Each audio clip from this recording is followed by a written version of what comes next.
Friends, मैं doctor Sanjeet. आज हम डिस्कस करने जा रहे हैं लो एनल फिस्टुला और हाई एनल फिस्टुला में क्या अंतर होता है।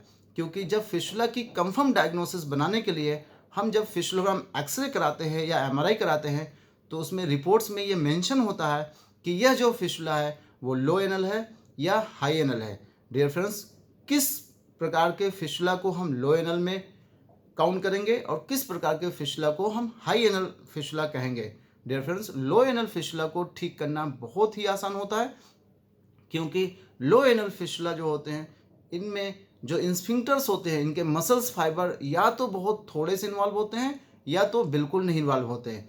क्योंकि इस प्रकार के फिस्टुला को जब हम ट्रीटमेंट करते हैं तो यहाँ पे हमारे इंस्फिंक्टर डैमेज नहीं होते हैं, तो जो हमारे मल को रोकने की जो क्षमता होती है वो कभी लॉस नहीं होती है। लेकिन जो हाई एनल फिस्टुला होते हैं उनमें क्या है, मसल्स फाइबर ऑफ जो स्फिंक्टर्स होते हैं उनमें बहुत ज़्यादा इन्वॉल्वमेंट होता है और एक बार में इन फाइबर्स को कट कर दिया गया तो हम अपने मल को कभी नहीं रोक पाएंगे, जिसे हम इनकॉन्टिनेंस ऑफ फीकल मटेरियल कहते हैं। यानी हमारा मल अपने आप हमारी बॉडी से बाहर आता है। ऐसा हमने कई बार सुना है कि फला आदमी का इस फिस्टुला का ट्रीटमेंट किया गया और वो अब अपने मल को रोक नहीं पा रहे हैं। तो इसमें यही होता है, जब हमारे स्फिंक्टर डैमेज हो जाते हैं तब जो है हम अपने मल को रोक नहीं पाते हैं। डियर फ्रेंड्स, लो एनल और हाई एनल फिस्टुला को समझने से पहले हम अपने मल द्वार के आसपास की एनाटॉमी देख लेते हैं, क्योंकि जो फिस्टुला का ट्रैक जाएगा वो इन्हीं जो बॉडी के पार्ट्स होते हैं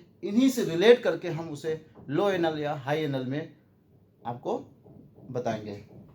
डियर फ्रेंड्स, ये हमारी एनल कैनॉल है जिसकी लेंथ लगभग 4 सेंटीमीटर होती है। यहाँ पे आप देख रहे हैं ये मसल्स फाइबर, इसमें प्यूबोरेक्टस मसल, लिवेटर एनाई मसल होती हैं। इसके ऊपर जो होता है वो रेक्टम होता है। ये एनल वर्ज है और ये पेरिनल स्किन है। डियर फ्रेंड्स, ये इंटरनल स्फिंक्टर्स है, इसके बीच ये इंटरनल स्फिंक्टर है, ये एक्सटर्नल स्फिंक्टर है। इसके बीच में जो स्पेस होता है उसे इंटर स्फिंक्टर स्पेस कहते हैं, और जो एक्सटर्नल स्फिंक्टर होता है इसके बाद में जो स्पेस होता है उसे इस्चियोरेक्टल फोसा, और इस यहाँ पे जो होता है वो इस्चियोएनल फोसा होता है।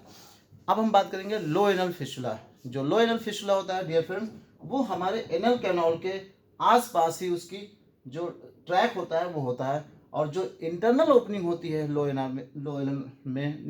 एनल फिस्टुला में वो प्यूबोरेक्टलिस मसल से नीचे होती है। जैसे सब म्यूकोजल फिस्टुला जिसमें स्फिंक्टर का कोई इन्वॉल्वमेंट नहीं है। आप देख रहे हैं कि एक्सटर्नल ओपनिंग आप यहाँ पे देख रहे हैं और इंटरनल ओपनिंग यहाँ पे एनल कैनॉल में जो है वो डेंटेट लाइन के नीचे देख रहे हैं। ये है डेंटेट लाइन। एनल कैनॉल में लगभग 2 सेंटीमीटर नीचे एक लाइन होती है जिसे हम डेंटेट लाइन बोलते हैं। या जो फिस्टुला का ट्रैक है वो किसी भी स्फिंक्टर को देखिए टच नहीं किया है, लेकिन इसकी जो इंटरनल ओपनिंग है वो डेंटेट लाइन पे आ गई। तो ये क्या है, जो म्यूकोसा मेम्ब्रेन है एनल कैनॉल की उसके जस्ट बगल से होते हुए जा रही है, तो ये लो एनल फिस्टुला होता है। या जो लो इंटरस्फिंक्टिक फिस्टुला, आप देख रहे हैं कि यहाँ पे इंटरनल स्फिंक्टर का इन्वॉल्वमेंट तो है, लेकिन जो इसके मसल्स फाइबर है वो बहुत थोड़े से इन्वॉल्व हैं, तो ये होता है लो इंटरस्फिंक्टिक फिस्टुला। या लो ट्रांस इंस्फिंक्टिक फिस्टुला, जो एक्सटर्नल स्फिंक्टर है उसका मसल फाइबर का थोड़ा सा पार्ट इन्वॉल्व है, तो लो इंटरस्फिंक्टिक फिस्टुला, लो ट्रांस इंस्फिंक्टिक फिस्टुला या सब म्यूकोजल फिस्टुला को हम लो एनल फिस्टुला बोलते हैं। और लो एनल फिस्टुला में आप देख रहे हैं कि एक्सटर्नल स्फिंक्टर और इंटरनल स्फिंक्टर का इन्वॉल्वमेंट बहुत ज़्यादा नहीं है, बहुत थोड़ा है या नहीं है। तो ऐसे फिस्टुला को ठीक करना बहुत आसान है। यहाँ पे लो एनल फिस्टुला के ट्रीटमेंट में हमारे स्फिंक्टर को कोई नुकसान नहीं पहुंच सकता, तो जो हमारे मल को रोकने की जो क्षमता है वो यहाँ पे लॉस नहीं होती है। लेकिन जो हाई एनल फिस्टुला होते हैं उनको क्या बोला जाता है कि जो इसकी इंटरनल ओपनिंग होगी वो प्यूबोरेक्टलिस मसल के ऊपर होगी, पहला। या जो इंटर स्फिंक्टर है उसके ज़्यादा से ज़्यादा मसल फाइबर इन्वॉल्व होंगे, या जो एक्सटर्नल स्फिंक्टर है उसके ज़्यादा से ज़्यादा मसल इन्वॉल्व होंगे, तो उसे हम हाई एनल फिस्टुला बोलते हैं। क्योंकि यहाँ पे इंटर स्फिंक्टर और यहाँ पे इंटरनल स्फिंक्टर, एक्सटर्नल स्फिंक्टर का ज़्यादा से ज़्यादा मसल फाइबर इन्वॉल्व है। तो ऐसे फिस्टुला में जब हम ट्रीटमेंट करते हैं तो हमें ये ध्यान रखना पड़ता है कि इन स्फिंक्टर को ज़्यादा नुकसान न पहुँचे, नहीं तो हम अपने मल को रोक नहीं पाएंगे। तो हाई एनल फिस्टुला किसे कहते हैं? High intersphincteric fistula. आप देख रहे हैं कि एक्सटर्नल ओपनिंग यहाँ पे स्किन में है, इंटरस्फिंक्टर की स्पेस से होते हुए यहाँ पे डेंटेड लाइन पे ओपन है, बट यहाँ पे ज़्यादा से ज़्यादा इंटरस्फिंक्टर जो इंटरनल स्फिंक्टर है उसके मसल फाइबर इन्वॉल्व है। या ट्रांसस्फिंक्टर फिशुला जिसमें ज़्यादा से ज़्यादा एक्सटर्नल स्फिंक्टर इन्वॉल्व है, ये भी आपका हाई एनल फिशुला में आता है। या एक होता है सुप्रा इंस्फिंक्टर फिशुला जिसमें दोनों स्फिंक्टर का इन्वॉल्वमेंट होता है पूरा का पूरा। यहाँ पे इंटरनल ओपनिंग डेंटेड लाइन पे है, यहाँ से ये आगे ऊपर गया है, यहाँ पे प्यूबोरेक्टल मसल्स को क्रॉस करते हुए वापस आया है इश्योरेक्टल फोसा और इश्यो एनल फोसा से होते हुए यहाँ पे देखिए स्किन में ओपन हुआ है। तो ये सुप्रा इंस्फिंक्टर फिशुला का एग्जाम्पल है, यह भी हाई एनल फिशुला में आता है। और एक फिशुला होता है जिसमें इंटरनल ओपनिंग रेक्टम में होती है, ये आप देख रहे हैं इंटरनल ओपनिंग रेक्टम में है और एक्सटर्नल ओपनिंग यहाँ पे पेरिनल स्किन पे है। तो ये भी जो है वो हाई एनल फिशुला का एग्जाम्पल है। इस प्रकार के फिशुला में आप देखिए हाई एनल के जो फिशुला होते हैं वहाँ पे आप देख रहे हैं हाई एनल, और यहाँ पे क्या है वो लो एनल। तो हाई एनल फिशुला में स्फिंक्टर का इन्वॉल्वमेंट ज़्यादा होता है।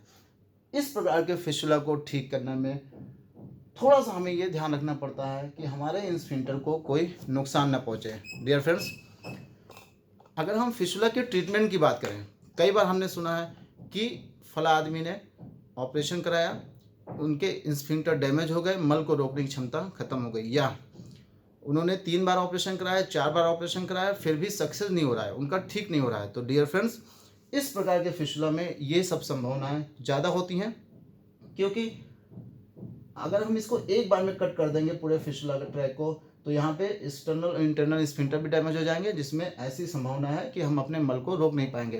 डियर फ्रेंड्स, ऐसे केस में जो हाई एनल फिशुला है उसमें क्षारसूत्र विधि सबसे बेस्ट विधि होती है।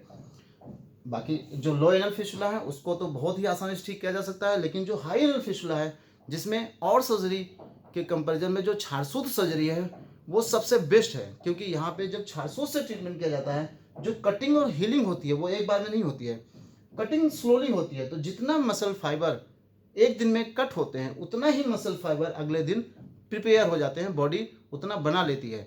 तो हमारे जो स्फिंक्टर्स हैं वो धीरे धीरे कटते रहते हैं और धीरे धीरे भरते रहते हैं।